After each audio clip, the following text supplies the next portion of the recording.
I decided to present the Nobel Peace Prize medal on behalf of the people of Venezuela. That, of course, Rachel Campos Duffy's interview following that major moment that we all saw at the White House. But listen to this, Dr. Ahmed. A New York Post op-ed explains how capturing Maduro helps the world, saying, quote, "What will be the lesson for Xi and Putin of the great Venezuela raid? I would think it's this, that Trump will run enormous risks to protect American interests. Trump has no wish to carve the world like an apple into spheres of influence in which China, Russia, and the U.S. can plunder smaller nations at will. The extraction of Maduro from his Venezuelan fortress has had a domino effect favorable to the U.S., not just in Latin America, but around the world." Dr. Ahmed, explain how toppling Maduro sets up American wins throughout our globe. I considered this a masterstroke of foreign policy, and really President Trump is to be congratulated.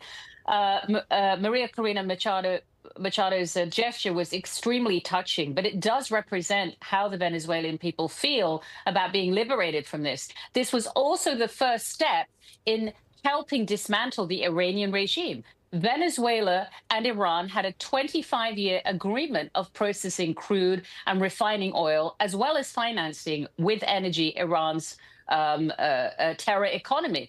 Also, Venezuela hosted Hamas and Hezbollah training camps.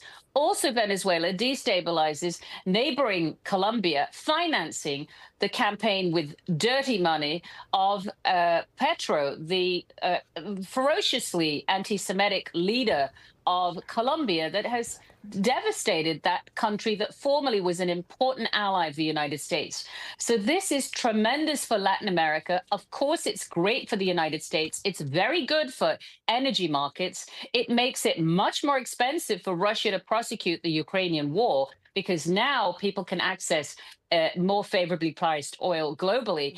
And it did not result in a bloody revolution in Venezuela. This government now will be under close scrutiny of the United States, so that living standards and conditions for Venezuelans can improve, which will put pressure on Colombia and Iran and repel Russia and China from the region. Extraordinary. And Marco Rubio gets a lot of credit for helping inform the president.